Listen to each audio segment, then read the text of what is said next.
잘 알아야 되는데 한국에서는 이제 그런 거를 잘 못하는 경우가 뭐 한 1년 2년 전에 있었던 대한항공 네. 그 어머니 딸 큰딸 작은딸 이럴 때 사건이 일어났을 때 제대로 사과의 과정을 받지 못하래. 그래서 저런 대기업조차도 이런 사과의 프로세서 이걸 정확하게 잘 모르는구나.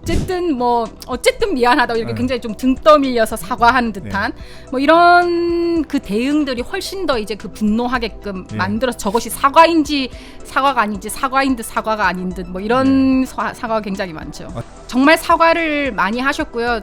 굉장히 인상 깊었던 것이 노무현 대통령은 뭐 이렇게 비가 내려도 뭐가 홍수가 나도 뭐가 어쨌든 모든 나라에서 일어나는 뭔가 안 좋은 일이 생기면 그것이 다 내 책임인 것만 같았다. 이렇게 클린턴 대통령이 어쨌든 다 아시는 것처럼 그 르윈스키 스캔들로 인해서 처음에는 이제 그 대국민 사과를 할 때 후회한다라고 그 리그레시라는 부적절했다. 네. 그래서 후회한다라고 이렇게 그 대국민 사과를 하는 바람에 엄청나게 그거에 대한 그 반발과 저게 무슨 사과냐. 지금 현재 가장 그 뜨겁게 야당 쪽에서 요구하고 있는 것은 오히려 김경수 지사님의 그 판결에 대해서 한 대응들을 지금 현재 대선 후보들이 이제 다 한 말씀씩 하셨는데 이제 청와대는 입장이 없다라고 청와대로서의 입장은 없다라고 이렇게 하셨단 말이죠. 그런 측면에서 이거는 그 진실 여부는 모르지만 이게 이제 문재인 대통령으로까지 비약되는 것은 심하다 생각해요. 그 측근에 대한 어쨌든 이런 일이 생겼 것에 대한 그 입장은 밝히시는 게 저는 그것이 좋겠다. 네, 뭐 이것이 사과여야 된다라는 말씀이 아니라. 네.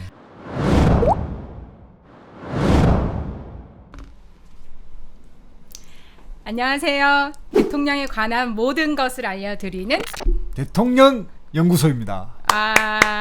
시작하겠습니다.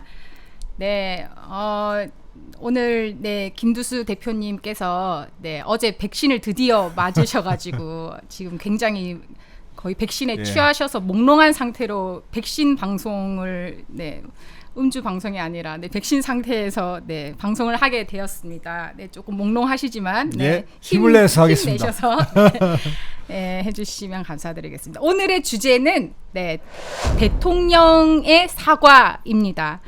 뭐 대통령의 사과를 비롯해서 어쨌든 좀 정치인의 사과를 주제로 다뤄볼 텐데요.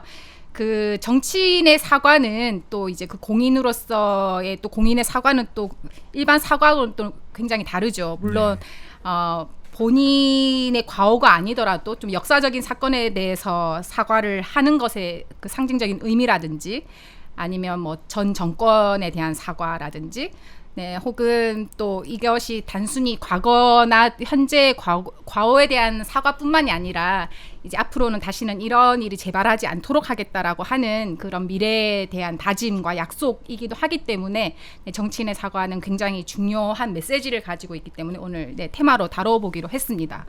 혹시 그리고 뭐 사과에 관련돼서는 이것만 가지고 전문적으로 컨설팅을 해주는 회사도 있어요.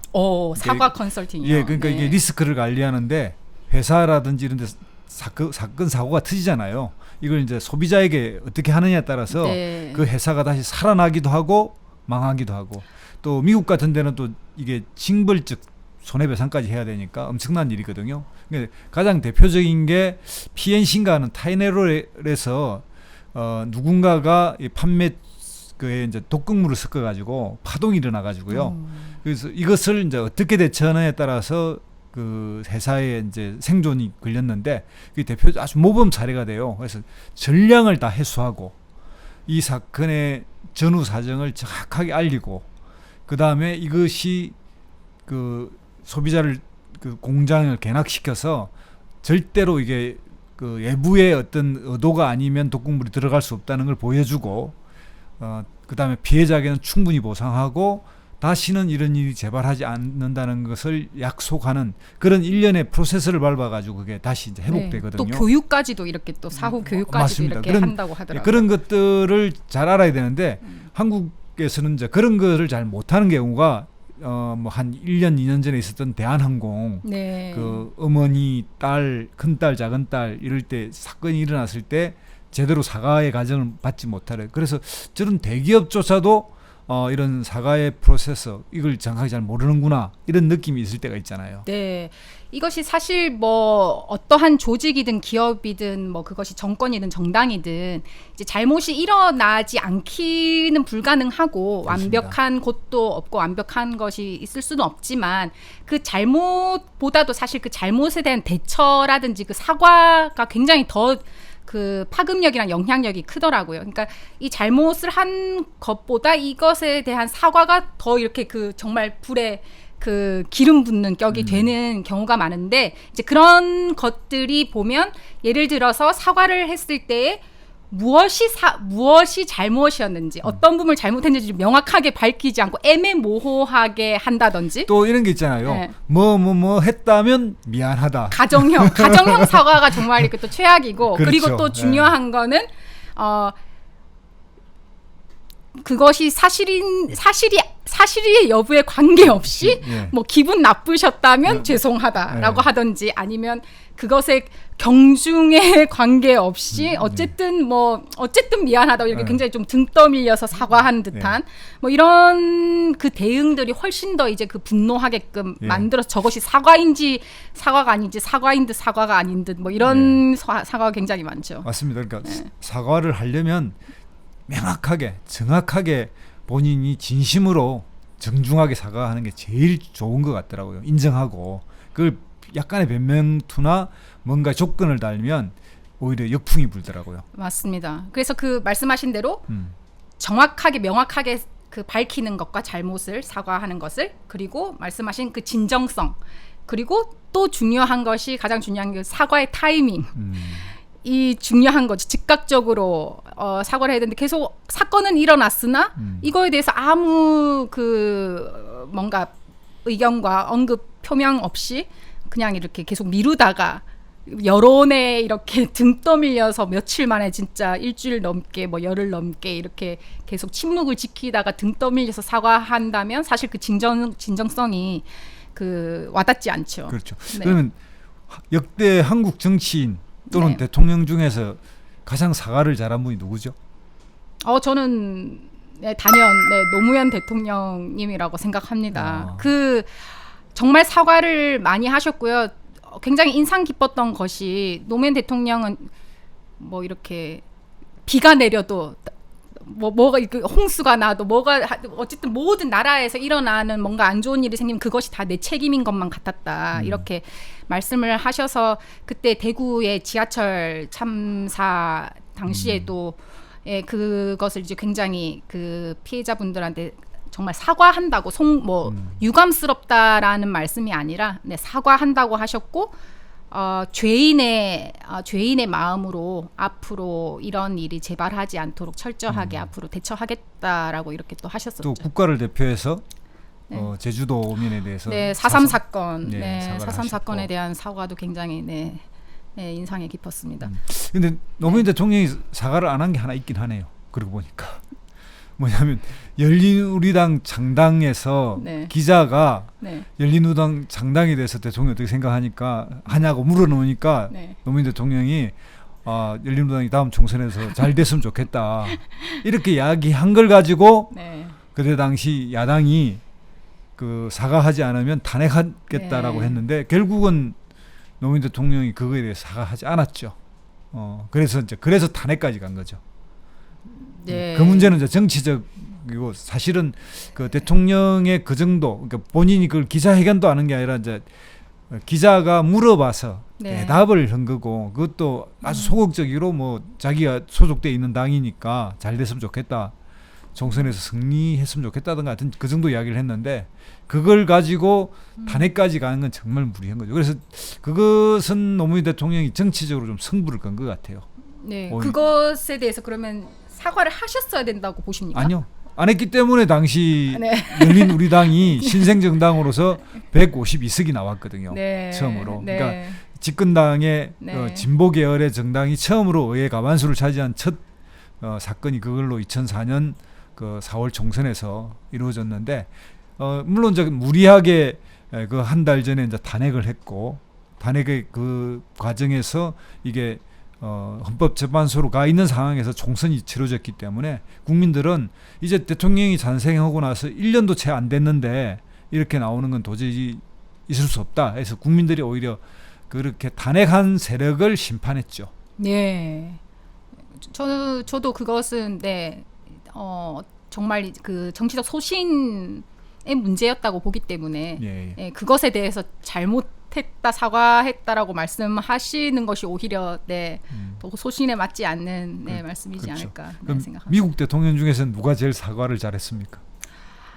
네, 그 실패했다가 바로 다시 복귀했던 네, 클린턴 대통령이 네, 계시죠. 그 클린턴 대통령이 어쨌든 다 아시는 것처럼 그 르윈스키 스캔들로 인해서 처음에는 이제 그 대국민 사과를 할 때 후회한다라고 네, 그 리그레스라는 부적절했다. 네, 그래서 후회한다라고 이렇게 그 대국민 사과를 하는 바람에 엄청나게 그거에 대한 그 반발과 저게 무슨 사과냐 잘못했다라고 생각하지 않는 것 아니냐라고 엄청난 또 그 이제 지지율이 떨어졌다가 이제 그 이후에 조찬 기도에서 정말 그 진심과 진정성을 담아서 그 제대로 된 네, 그 apologize라는 이제 단어를 쓰면서 네, 피해자와 피해자 가족들에게 진심으로 사과한다라고 하면서 이제 거기에 이제 그 기도 자리에 있었던 성직자들이 그 정말 감동해서 박수를 칠 정도로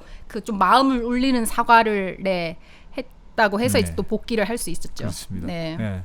그럼 우리나라에서 이제 지금 현재는 뭐 네. 정치에서 이 극단적 대결을 하고 있으니까 네. 현재로서는 지금 집권하고 있는 문재인 대통령에 대해서 야당이 상당히 공세를 하고 있는 상태고 네.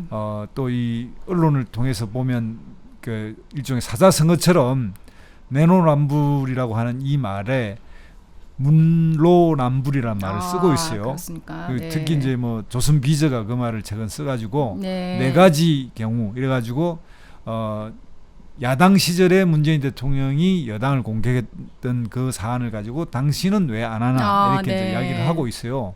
그래서 이걸 이제 조사를 해봤더니 2016년 이제 5월 10일 날 집권했잖아요. 근데 네. 한 달 뒤에 6월 11일 날 이게 추가 예산, 그러니까 경정 예산 추경하고 그 인사청문회 가지고 벌써 그때 이 말이 나왔더라고요. 최초로 썼더라고 그때.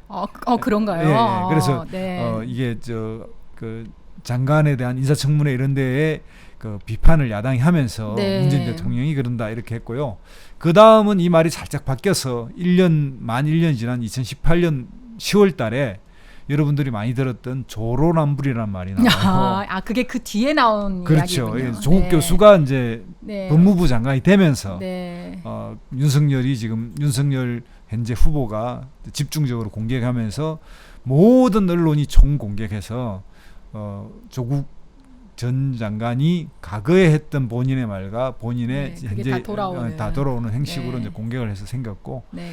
그래서 그때 조로남불이라는 말도 있었지만 그 조국 장관의 적은 조국이다 해서 적조 뭐 이런 말도 말도 있었죠. 있었죠. 예, 네. 그러니까 참 성어가 네. 재밌긴 한데 네. 요즘은 그거는 이제 그 정치에서 많이 씁니다. 그러니까 예를 들면 윤석열의 적은 윤석열이다. 네. 이준석의 적은 이준석이다. 네. 뭐 이재명의 적은 이재명이다. 이런 경우에 다 돌아오는 압도적 1등을 달려서 네. 다른 상대 후보가 없을 때 근데 그 없는 상태에서 좀 무리를 하게 되는 일단 그런 경우에 주로 그렇게 되는 것 같아요. 그래서 조직적으로는 좀 다르긴 하지만 선거에서는 이제 네. 1위 후보라든지 이런 쪽에 좀 쓰는 것 같고요. 그게 이제 최근에 다시 야당이 이제 문재인 대통령을 공격하면서 문로남불이란 말을 쓰는 것 같아요. 네, 어떻게 생각하세요? 뭐 대해서. 지금 이게 이제 이게 네 가지 정도가 있는데 언론에 나온 거 보면 네. 첫 번째가 이 옛날에 이제 낚싯배 전복이 있었잖아요. 인천에서 강화도에서 그것 때 이제 그거하고 또 청해 부대 현재 이제 집단 간염에 대해서 대통령이 왜 사과하지 않냐. 그게 이제 공격이었고 이제 국방부 장관하고 해군 참모총장이나 이제 일선 부대장들이 해야 될 사과로 볼 수도 있는데 야당이 계속 요구해서 이제 이런 경우에 뭐 세계 해전사에 유례가 없는 일이다 뭐 이런 식으로 키웠는데 사실은 미국의 루즈벨트 항공모함에서도 이 일이 터졌고요. 네. 그다음에 이제 영국의 엘리자베스호에서도 집단 감염이 있었는데 뭐 그거는 뭐 중요하지 않는데 어쨌든 한국에서는 300여 명의 장병들이 이제 감염됐으니까 대통령이 사과하는 게 좋겠다 해서 결국은 대통령이 이걸 수용했어요. 예. 그렇지만 이제 SNS로 사과하신 거 아닌가요? 그렇습니다. 예, SNS로 네, 그리고 뭐 네, 그냥 송구하다라고 예, 이제 예. 하셨죠. 예, 그래서 네네. 자기 이제 소견을 밝히는 형식이 있었고요. 네. 그 다음에 이제 또 한 게 뭐냐면 이제 그 더불어민주당은 기책 사유로 만약에 단체장이나 이런 사람들이 낙마하게 되면 후보를 안 내겠다 했는데 네. 당헌을 수정해서 냈잖아요. 그래서 이거는 뭐 문재인 대통령이 사과해야 된다 그러는데 사실은 당 대표의 책임이니까요. 문재인 당 대표 시절에 만들었고 대통령이 됐지만 지금은 이낙연 당시에 이낙연 당 대표가 그렇게 수정해서 냈는데 이걸 꼭 문재인 대통령이 사과해야 될 것인가라고는 생각하지는 않아요. 네, 네. 잘했다는 뜻은 아니고 네. 결국은 그렇게 해서 내서 심판을 받았죠. 그러니까 이제 이거는 문재인 대통령 비판으로 비유적으로 말할 수는 있으나 문재인 대통령이 꼭 사과할 사안은 아니다. 네. 예, 저는 그렇게 생각하고요. 네. 저는 이걸 만들 때 사실 그랬습니다. 너무 좀 자해적인 개혁이다라고 저는 생각했어요. 왜냐면 당이 잘 지키기 힘들잖아요. 그러니까 막상 진짜 서울시장, 부산시장 두 분이 한꺼번에 이런 일을 일으키니까 누가 상상이나 했겠냐는 예, 이런 일이 거죠. 상상도 못했죠. 네. 그러니까 네. 그래서 이거는 사실은 뭐 그걸 뭐 그 당이 책임 안 진다는 건 아니지만 그렇다고 다음에 후보자를 안 낸다든가 이게 정당에 있어서 책임성 문제를 개인에게 한정해서 그 도덕적인 문제가 생겼을 때는 이렇게 출마를 안 시킨다는 말은 과연 성립될까? 오히려 어떤 의미에서는 출마해서 심판받는 게 맞다라는 생각도 들고요. 네. 그러니까 이제 아마 앞으로는 네. 이런 식으로 당헌을 고치지는 않을 것 같아요. 다시. 네, 그래서 좀 그때 당시에 그 이낙연 당시 당 대표께서 당 대표가 이러한 책임을 지기엔 너무나도 그게 무거워서 이것을 오히려 그냥 당원들에게 그 부담을 좀 전가시키신 게 아닌가. 그냥 맞습니다. 당원 투표로 이제 그걸 하신 거잖아요. 당 대표께서 책임을 지고 이건 내가 책임지고 가겠다. 서울과 부산에 민주당으로서의 후보를 내지 않는 것은 이것은 서울과 부산에 대한 예의가 아니다. 네. 이건 당대표로서의 내가 모든 책임을 다 안고 결과든 과정이든 모든 것에 내가 그걸 다 안고 가겠다라고 하셨으면 오히려 그것들이 또 대통령에게까지 또 그런 비난의 화살이 가지 않고 또 당의 그런 당원들에게 엄청난 또 많은 비판들이 있지 않았습니까? 그렇게 되지 않았습니까? 그러니까 이건 냉정히 보면 네. 당 대표가 책임을 지고 냈다면 사실상은 네. 실패했잖아요. 그러니까 대선 후보로 출마하기가 어려웠을 거예요.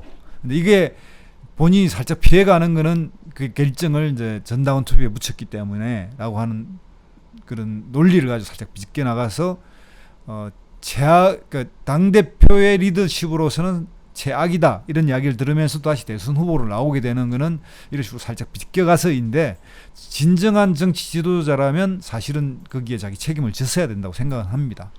네. 그 다음에 이제 또 야당에서 공개하는 게 국가 재무 비율이 40%선을 박근혜 정부가 못 지킨다. 그걸 넘어서는 것에 대해서 굉장히 문재인 대통령이 당대표 시절에 이제 비판을 했었거든요. 근데 지금 이제 국가 재무가 40%를 넘어섰잖아요. 그러니까 이게 또 문노란불이다 이렇게 이야기하는데 어떻게 생각합니까? 뭐 그 채무 비율 이런 것은 정말 또 변동이 있고 예. 그 국가적인 그 당시의 상황이 있는 것이고 지금은 또 그 전례 없는 유례 없는 또 코로나 상황이라는 것이 있는 것이기 때문에 오히려 방역의 문제라든지 뭐 백신의 문제라든지 이런 부분이야 어쨌든 그 컨트롤 타워로서의 그런 정부의 책임을 뭐 물을 수야 있겠지만 그 채무 비율을 가지고 그것에 대한 뭐 비난을 하거나 사과를 요구하는 것은 저는 옳지 않다라고 생각을 하고요. 네. 예. 저도 뭐 그렇게 생각합니다. 사실 네. 우리가 갖는 국가 채무 비율이 우리가 이게 달러 패권을 가지고 있지 않은 나라로서는 이게 점점 높아지면 좋은 건 아니죠. 근데 일본은 뭐 240%까지 가 있는 상태고 미국은 뭐 제가 알기로는 110%인가 뭐 어디 그 100% 가까이 가 있고요. 나라마다 좀 다른데 우리도 계속 더 올라가면 부담이지만 좀 지금은 특수 상황이다. 이걸 좀 고려하는 게 맞다. 그리고 이제 국채를 굉장히 좀 잘 활용하는 것이 좀 필요한 그 부분이 있다라고 또 경제학자들도 많이 또 이야기를 하더라고요. 최근에 우리가 이제 신용도가 좋아져가지고 외평채 국채 판매를 아주 잘했어요. 최근에. 그래서 이제 그런 코로나에 대한 좀 방역이 잘 돼 있다고 해서 그 무디슨가 이런 데서 좀 국가 평가가 좀 좋아가지고 그런 게 있고요. 그러니까 이제 문노란불의 네 번째 이게 요거는 좀 가슴이 좀 뜨끔할 것 같은데 검찰 인사에 관여한 악습에 대해서 굉장히 비판을 했는데 최근에 이제 이 박범계 장관 이런 부분 추미애 박범계 장관 법무부 장관과 검찰 관계에서 검찰의 인사권은 대통령과 법무부 장관에게 있다라고 다시 말해서 그때하고는 좀 다른 거 아니냐 이렇게 다시 이제 이야기를 비판하는 경우까지 있는 것 같습니다. 네, 사실 이 인사 문제 같은 경우도 이제 그 박근혜 대통령 전 대통령도 이제 그 고위공직자의 그런 부패에 관해서 인사 문제에 대해서 이제 사과를 하셨었고, 그런데 좀 인사 문제에 대한 그 사과가 조금 사실 인색한 것 같긴 하다라는 생각이 듭니다. 굉장히 어쨌든 청와대 그 인사분들께서 많이 그런 뭐 부동산이나 뭐 부패 이제 문제 여러 가지를 조금 중간에 이제 도중에 물러나신 경우가 있지 않습니까? 그런 부분에 대해서는 사실 조금 그래도 언급을 좀 해주셔야 하는 것이 맞다고 생각하는데 너무 이렇게 조금 그 침묵을 지키셔서 그런 부분에 대해서 조금 답답한 부분이 있지 않는가 뭐 이런 생각도 해봅니다. 그런 측면도 있고요. 또 한편은 여야가 워낙 극렬하게 대결하니까 이제 언론에서 그런 비교를 해요. 예를 들면 이명박 정부, 박근혜 정부 이래서 인사청문회 과정에서 그 야당의 동의 없는 임명 숫자가 문재인 정부에서 점점 늘어나고 있다. 그래서 압도적으로 많죠. 그래서 이걸 이제 두 가지 해석이 같이 가능해요. 진짜 문재인 정부는 이렇게 문제 많은 사람들의 인사를 대통령 권한이라고 마구 한다. 이 비판이 하나 있을 수 있고요. 하나는 역대 야당에 비해서 이 야당은 모든 인사에 대해서 다 제동을 건다. 이 두 비판이 동시에 있어요. 이게 점점점 정치적 그 대결 양상이 그리고 대결적 그 양태를 띠게 되면 따라서 더 심해지고 있는 것도 사실인 것 같고요. 또 인사의 국민의 눈높이는 점점 높아지는데 문재인 정부의 인사의 검증 시스템이 조금은 문제가 있다. 이런 생각이 들어요. 최근에 이제 인사의 과정을 보면 그러니까 인사수석이 추천하고 그다음에 민정수석이 검증을 하고 또 한 번에 여론의 검증을 맡긴다. 이렇게 해서 이제 정치권에서 해서 인사청문회를 하는데 이 과정에서 어딘가에 좀 문제가 있다. 이것도 또 사실인 것 같긴 합니다. 네, 그래서 조금 뭐 이렇게 뭐 물론남들 말씀하셨지만 그 문재인 대통령 지금 현 정권의 그 특징을 이제 사과에 대한 특징을 전 정권에서 이루어졌던 일에 대해서는 이제 굉장히 적극적으로 사과를 하시고 예를 들면 뭐 그런 5.18 문제라든지 뭐 굉장히 그 국가의 폭력으로 자행되어서 그 피해를 입으셨던 정말 그 시민들 국민분들에 대해서는 굉장히 깊이 사과를 하신다거나 아니면 뭐 코로나 문제라든지 그러니까 방역의 문제가 아닌 코로나 문제에 대해서 그러니까 정말 어쩔 수 없는 상황에 대해서는 이제 굉장히 이제 적극적으로 사과를 하시고 국가의 책임이다. 하지만 이제 근데 현 정권에서 일어난 일에 대해서는 이제 굉장히 좀 소극적으로 이제 제대로 언급을 해주시지 않는 부분, 그 부분이 특징이라고 이제 또 뭐 얘기가 되고 있는데 그거는 사실 저는 뭐 현 정권의 특징일 수도 있지만 조금 뭐 정치인들이 어느 정도 좀 그런 특징을 가지고 있다라고 봅니다. 예를 들면 이제 그 오세훈 그 서울시장이 이제 새로 취임을 하시면서 그 취임 그 인사할 때에 그 전임 시장과 그 서울시청에 대한 그 대응, 그러니까 그 피해자에 대한 그 부분을 이제 굉장히 깊게 사과하고 앞으로는 절대 이런 일이 일어나지 않도록 하겠다. 그리고 피해자분을 이제 복귀시키도록 하겠다. 그 말씀에 굉장히 정말 그 피해자분도 이렇게 굉장히 눈물을 흘리시고 많은 그 국민분들이 그 말씀에 감동을 많이 받으셨다고 해요. 예, 그렇지만 정작 그 오세훈 시장이 예전에 그 시장일 당시에 그 했었던 용산 참사에 대해서는 그 피해자분들에게 제대로 그렇게 사과를 하시기보다는 또 그냥 이제 유감 표명을 또 하셨었고 그거에 대해서 선거 과정에는 또 선거 과정에서도 국가 경찰 공권력에 뭐 이런 식으로 또 이야기하기도 그런 그랬죠. 부분도 있었고 그런 것들을 보면 굉장히 이 전임 시장에 대한 잘못은 이제 굉장히 어쨌든 서울시의 책임으로서 굉장히 그걸 강조하시면서 또 본인의 시정에 있었던 일들은 또 이제 과오를 그렇게 인정하지 않는 모습을 보면서 좀 그런 특징들이 있는 것이 아닌가 생각을 했습니다. 사람에 따라서 기본적인 또 그런 것도 있는 것 같고 정치인도 약간 본인 끈은 어쨌든 좀 피하고 싶은 심리는 있는 것 같고요. 여기 이제 문헌안불 5번째 들었는데 요거는 저도 좀 이게 너무하다 싶은데 그러니까 4인 이상 사적 모임을 못하게 해놨는데 우리나라 지금 방침이 그렇잖아요. 근데 청와대는 당시 5명이 만찬을 했다는 거예요. 그래서 그때 당시 청와대를 그만둔 이제 최재성 정무수석, 윤창열 전 사회수석, 그다음에 강민석 대변인, 김영식 법무비서관 이렇게 해서 이제 참모들하고 고별 만찬을 했는데 이게 업무의 연장이 아니라 사적 모임에 해당되는데 청와대가 안 지키냐 이렇게 비판을 했는데 저는 좀 이거는 심한 비판이다. 과한, 지나치다 이렇게 생각이 들어요. 아니 근데 오늘 지금 가지고 와주신 그 5가지 사례들이 다 조금 저는 좀 너무 그 지역적인 부분들만 가지고 오신 것이 아닌가. 오히려 지금 현재 가장 그 뜨겁게 야당 쪽에서 요구하고 있는 것은 오히려 김경수 지사 님의 그 판결에 대해서 한 대응들을 지금 현재 대선 후보들이 이제 다 한 말씀씩 하셨는데 이제 청와대는 청와대로서의 입장은 없다라고 이렇게 하셨단 말이죠. 그런 부분에 대해서 사과를 계속해서 끊임없이 요구하고 있는데 그거에 대해서 어떻게 생각하세요? 그 점은 제가 이렇게 생각이 듭니다. 이건 오늘 결론적으로 좀 해봐야 될 것 같은데 이제 이게 대통령 선거 과정에서 있었던 일이고요. 그런데 이제 김경수 지사가 그 연락을 담당해서 만난 것도 사실인데 이 문제에 있어서 법적으로는 뭐냐면 선거법 위반으로 걸려서 선거법 부분은 무죄가 됐어요. 최종적으로 어쨌든. 그리고 지금은 이제 통신 장비 이런 거를 이용한 영업 방해로 이제 돼서 2년형을 받은 건데요. 이게 드루킹 사건의 본질이 문재인 대통령과의 관련 속에서 보고된 속에서 이루어졌느냐? 그거는 일단 기소도 되지 않았고요. 증명되지도 않았고 이것의 형식은 드루킹과의 김경수 지사 사이에 서로 문자 주고받음이 업무를 서로 알고 있었다라는 점이라고 법원이 하나 판단한 거. 두 번째로는 그 드루킹의 모임에 가서 킹크랩의 시연을 봤다라고 본 이 2가지에 의해서 유죄가 됐거든요. 그런 측면에서 이거는 그 진실 여부는 모르지만 이게 이제 문재인 대통령으로까지 비약되는 거는 심하다 생각해요. 저는 어떻게 생각하십니까?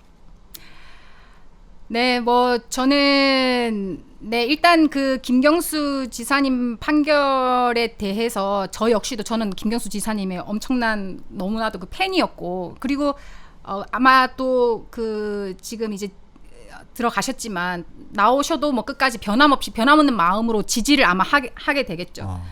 그리고 엄청 이제 지지를 하고 싶은 분인데 그런 분이 없다고 생각을 하고 그렇지만 저는 이것에 대해서 지금 현재 그런 대선 후보님들께서의 그런 반응들은 오히려 국민들을 조금 상심케 한다라는 그런 느낌을 받고 있습니다. 왜냐하면 그분들도 아마 오랫동안 함께 해오셨던 정치적 동지가 그렇게 되셨다는 부분에 대해서는 안타까우시겠죠. 안타깝다, 유감이다, 아쉽다, 슬프다, 마음이 아프다. 저는 다 이렇게 말씀하실 수 있다고 봐요. 이렇게 당연히 이런 마음이 가는 게 마찬가지. 저도 그런데. 근데 그래서 이렇게 말씀하셨어요. 근데 그렇지만 이제 또 여론이나 아무튼 또 그 이제 국민들의 그 이제 그 국민들이 계시니까 사법부의 판단은 존중한다. 사법부의 판결은 존중한다라고 이렇게 하시면서 근데 또 붙이시는 거죠. 그렇지만 김경수 지사의 결백을 믿는다. 진실은 따로 있다. 진실을 밝히겠다. 이렇게 하시면 이건 뜨거운 아이스 아메리카노일 수 있는. 근데 이제 그게 말은 어쨌든 그런데 그럼 대통령이 사과할 일이냐 이거죠.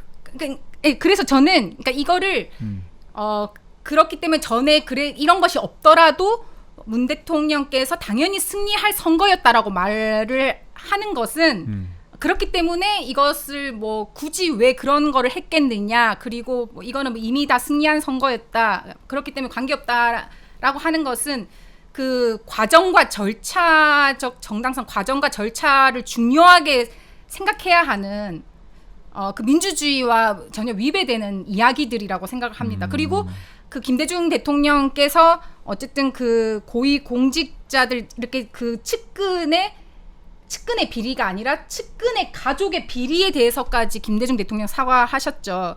그렇기 때문에 이것이 사과든 아니든 저는 뭔가 그런 거에 대해서 표명을 해야 하는, 왜냐하면 이것은 김경수 지사님의 선거가 아니었기 때문에, 그러니까 이것을 수혜를 받은 당사자이고 아니고 이런 걸 떠나서, 그리고 국가기관 그 예전에 뭐 국정원과 또 비교를 하는 것도 많지만, 그래서 국가기관이기 때문에 이건 사과를 했고 뭐 이런 걸 떠나서 그 측근에 대한 어쨌든 이런 일이 생겼 것에 대한 그 입장은 밝히시는 게 저는 그것이 좋겠다. 네, 뭐 이것이 사과여야 된다라는 말씀이 아니라 입장을 밝히는 게 좋겠다. 왜냐하면 국민들은 너무나도 듣고 싶어 하니까요. 그건 뭐 대통령의 선택일 것 같긴 해요. 그런데 저는 이제 사과하기에는 뭐 사안이 그런 쪽으로는 아닌데 그거는 뭐 바뀔 수 있다고 생각하는데 일단 이게 뭐냐면 기계적 조작을 통해서 여론을 바꾼다라는 걸 알았다면 저는 개인적으로 김경수의 이제 심성을 보기 때문에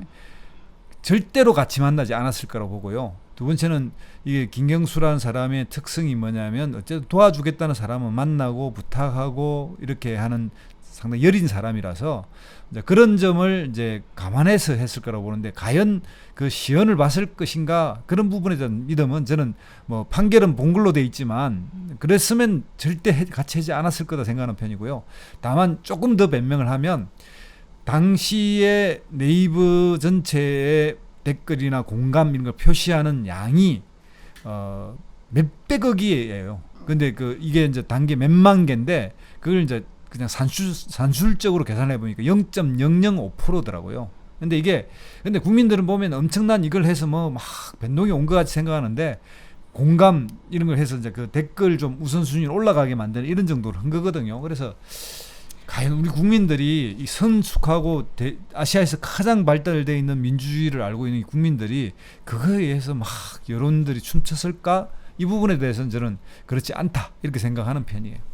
그래서 저는 그거를 말씀드리는 거예요. 그것이 결과에 영향을 미치지 정말 일말의 영향을 미치지 않았다고 하더라도, 그러니까 그게 결과에 영향을 안 미쳤으니까 그거를 정당시 한다는 것 자체가 이거는 정치 문화가 선진적이지 않은 거죠. 이건 과정과 절차가 정당해야 되는 것이기 때문에, 그렇기 때문에 이것이 영향을 미쳤다 안 미쳤다 그 정도 가지고 영향을 안 미쳤다, 어차피 이긴 선거였다 이렇게 말씀하시는 것 자체가 그것이 이제 민주주의 정신에 위배된다. 아니 김경수 본인이 이걸 했으면 당연히 선거 결과 책임도 지고 있는데, 김경수를 만난 드루킹이라고 하는 그 일당들이 한 일이잖아요. 그래서 이제 그 부분을 이제 직접적 연관을 가지고 지시 관계였느냐 이런 데서 이제 법원도 어쨌든 킹크랩을 봤다라고 하는 측면에서 유죄를 인정한 건데, 그래서 이제 그 부분을 객관적 사실은 진실은 좀 더 우리가 모르는 문제인데, 그래서 요 사안에 관해서 대통령이 어떤 입장이 있으면 좋겠다라고 하는 말에 공감하지만 그것이 꼭 사과에 있어야 하느냐라고 하는 건 저는 동의하지 않는다 이런 뜻이고요.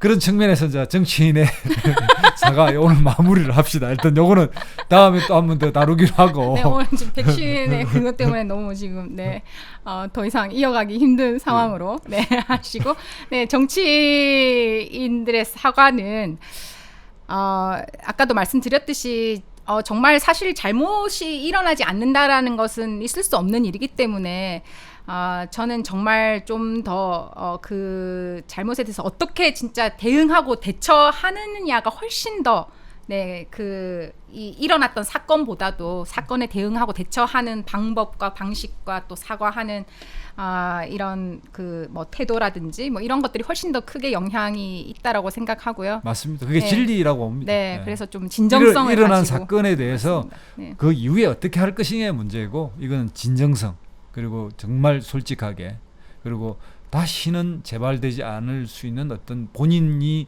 그 능력이 있다면 제도적 장치까지, 그리고 충분한 배상과 이런 걸 다 동반하면 그 자체에 대해서 그 국민들이 이제 인정할 거다고 이렇게 봅니다. 네, 맞습니다. 네, 사과란 그것이 일어나기 이전의 관계로 되돌려 놓는, 복원하는 것이라는 또 말도 있습니다. 네, 이렇게 또 정치인의 사과, 대통령의 사과를 그러면 오늘 이것으로 마치도록 하겠습니다. 좋아요와 구독, 알림 설정까지 부탁드립니다. 감사합니다. 오늘도 감사합니다.